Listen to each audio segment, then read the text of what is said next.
Yun guys, isda. Yun no, nakakamiss yung isda dito. Yun. Galunggong. Wash-wash tayo sa isda guys. Piprituhin natin to. Tapos, paksiw. Yun. Good day sa lahat. Mayroon tayong lulutuing bago ngayon. Ay, dahil tapos na yung bagyo. At saka nagpabili ako ng isda dito sa kabilang unit. Si Grace. Tapos, ngayon, mayroon akong pinirito doon. At saka ito, gagawa tayo ng paksyo ngayon guys. Yan, galunggong to siya. Bumili ako ng 2 kilo. Eh, alam niyo naman kasi guys, pag dito, bawal yung isda, nangangamoy. So, bukas pa dating ni tatay. So, kaya hinayaan ko muna mag-open yung window doon. So, ngayon is gagawa tayo ng paksyo first. Lagay muna natin tong mga isda. Malalaking isda naman siya guys. Nilinisan ko ng maayos. Ayun, no? Yan, lahat to ipaksyo natin. So, hindi na pwede si Kuda dito makakain. Prito lang yung kay Kuda. Kumain na si Kuda ng pinirito. Ayun, nagprito pa siya. Doon, kita tapos. So, manghinaw muna tayo. At nandito na yung mga sangkap natin. Hinaan ko lang yung apoy doon sa pinirito ko. Baka sasabog na naman tayo dito. Ayun, hinaan ko lang. Yun, pinhinaan ko na. So guys, mayroon tayo dito. Magluto tayo ngayon ng paksiw. Ayun. So, ang ingredients natin guys. Pinahin natin. Ngayon na ba yung apoy doon? Okay. So, ito, mayroon tayong galunggong. Yan. So, bali 1 kilong galunggong to. Kasi yung 1 kilo, ginawa ko rin pinirito. So, bali ito ang 1 kilo. Ayun. Ay, ba't napunta dito? Ito, 1 kilo din to. So, ngayon, hindi natin puro ulo lang dyan. At baliktarin din natin na may ulo dito sa kabila. Ganyan. Tapos, mayroon tayong mga sangkap dito, guys. Check natin ang sangkap. So guys, mayroon tayo ditong oil. Ito, oil to siya guys. Tapos, mayroon tayong bawang, syempre. Tapos, mayroon din tayong, anong tawag nito? Bay leaf, dahon ng laurel. Tapos, ito, yung luya. Tapos, may chili din tayo. Tapos, soya sauce. Mayroon tayong pamintang durog. Kasi ayaw ko na yung buo. Kasi, pag may buo kasi guys, parang dito mag-feel yung ano. So, gusto ko yung durog na para makain talaga. So, mayroon tayong sugar. Ayan, ito. Sugar yan. Sugar yan. May kunting ano lang kasi galing to sa kape. Kinuhaan ko ng ano. Tapos, ito. Mayroon din tayong onion. Ayan. Ito yung mga ingredients natin ngayon. May soya sauce tayo, syempre. Kailangan natin lagyan ng soya sauce. Ayun. So, ilagay na natin yan, guys. Isa-isa.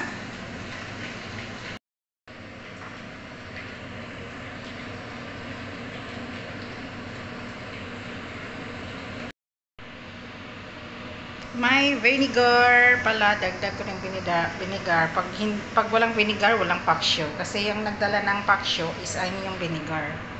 So, ilagay na natin guys. Ito yung vinegar natin. Ayan, may vinegar na tayo. So, ilagay na natin itong mga sangkap niya. Siyempre, may asin din tayo. Ayan, lahat na natin yan ilagay guys. Ayan. Ayan, bawang. Tapos, dahon ng laurel. Yun. Tapos, mayroon tayong luya. Yun. Luya. Lagay natin sa lahat sa taas. Tapos, lagyan natin ng sibuyas. Diba? Sobrang yummy yan, guys. Sibuyas. Tapos, chili. Siyempre, may chili. Para masarap yung kain natin. Mayroon tayong paminta. Yun, pamintang durog. Yun. So, mayroon din tayong sugar. Ihalo na natin yung sugar. Lahat na yan para masarap. At mayroon na rin tayong toyo. Soya sauce. Yan guys, soya sauce. Siyempre, mayroon tayong nakita niya guys, may oil tayo. Marumi yung kamay ko. So, may oil tayo at mayroon din siya sibuyas. Ayun, kukunin natin. Yan, may oil tayo. Ito yung oil is last nating ilagay. Yung oil, pag naluto na to. So, lagyan pa rin natin siya ng vinegar at saka salt.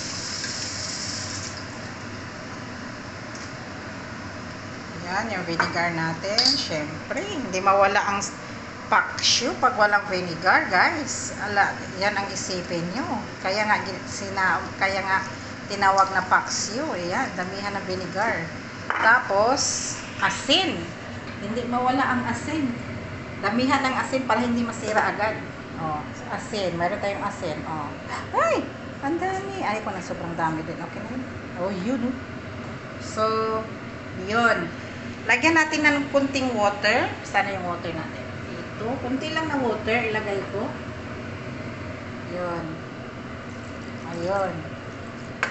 Okay. Yun na yun. Tapos, ilagay natin sa lutuan. So, ayan na guys. Ilagay na natin sa apoy. I mean, lulutuin na natin. Start to cook. You know. Paksyong galunggong. So, yung ano natin, ito, takpan muna natin yan. Hanggang pakuluin muna natin siya. So, mayroon tayong oil ditong naka-reserve. Yan. Alam mo yung oil na guys, pag naluto na tong isda, ilagay nyo sa top. Sobrang yummy. Try nyo lang. Kasi pag naluto na yung isda, lagyan nyo ng kunting oil sa taas. Ooh, and then you close. So yummy. Okay guys, hintayin nating makulo yung isda natin. Ayun, at maghugas muna tayo ng mga ano ko. Ayan. So, wait lang guys. I-check natin ang ating paksiw. Ayun. So, ngayon guys, lagyan siya natin ng, mayroon tayo ditong okra. Lagyan natin siya on top. Ayun. Ayun. Hindi ko nalutuin yung okra, ilagay ko na lang dito. O, diba? Dito na lang anuhin siya. Ayun. Delicious. Ayun. Ayun. There you go. Ayun, no? So, palakasan natin yung apoy. Tingnan natin ang apoy. Kung gumagana. Ayun. Ang lakas ng apoy. So, ngayon, tatakpan natin guys. Hihintayin natin siyang maluto. Mga ilang minutes lang naman. Siguro 5 minutes luto na siya. Wow! Look at that guys. Ang paksiw ko na galunggong. So, titikman muna natin kung ano ng lasa ng paksiw natin. Looks so delicious. Yun. Wow, look at this. Wait, i-check ko muna guys kasi baka hindi bumaba yung asin kasi nilagay ko lang kasi sa top yung asin. So, yung okra natin guys, there you go. Ooh la la. Look at this amazing yummy paksiw. Yan. So, titikman ko lang kung anong lasa ng ating paksiw. Wow. Delicious. Lagyan ko pa konti ng asin guys. Tamang-tama lang yung timpla niya pero I need more salt little bit. So, mayroon tayong salt dito. At, oh lala, look at this.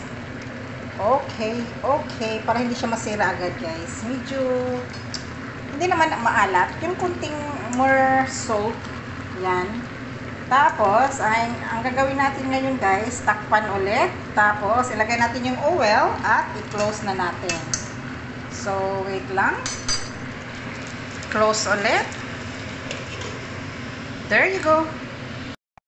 I-check ulit natin ang ating linutong paksiw. So guys, ito na, luto na yung paksiw natin. Ayaw nating madubok yung isda.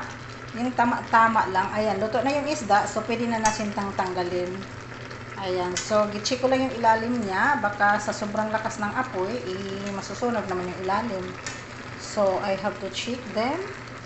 At para ma-absorb na rin yung water. Gusto ko kasi yung may sauce konti. Ayaw ko yung dry. Ayan, okay naman siya. Kasi mag-ano pa yan eh. Wala ang tubig siya eh. Kunting tubig lang yung nilagay ko kanina.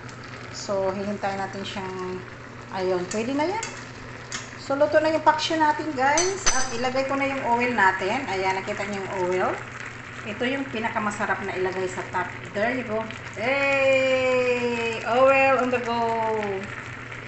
You know. So, after that, ilagay sa hugasan ang ilagay sa hugasan kasi may oil. Okay. There you go. Sarap na ng paksyo natin, guys. Sobrang lakas din ng apoy. Ayan, pinaliguan ko siya ng oil at sobrang sarap na. So, takpan ko ulit kahit mga 30 seconds lang pag ano sa oil niya. Oh. Open. Dulala. Oh my gosh. Thank you guys for watching. Ito yung ulam natin for today. Paksyo. Mayroon din tayong penerito. Sana all. Ayan guys. My food for today. So yummy. Thank you for watching. Thank you sa support. Thank you guys for always there. Yun, no? So, thank you. Bye-bye na guys. I-off ko na. Baka ma-over naman sa cook ko. Ayun. Naka-off na. Ayun, no? Oh, lala. Off ko na guys. Thank you for watching. Thank you for watching. Ito lang guys, oh. Ito talaga yung ano, oh. Yun. Ito talaga yung okra nagdala din, oh. So, yummy. Okay. Thank you for watching. Paksyong galunggong with okra. Yummy, yummy, yummy, yummy. Blessed day everybody and keep safe. Yung mga naanuhan ng mga affected sa mga baha dyan, ingat-ingat kayo guys. Thank you for watching.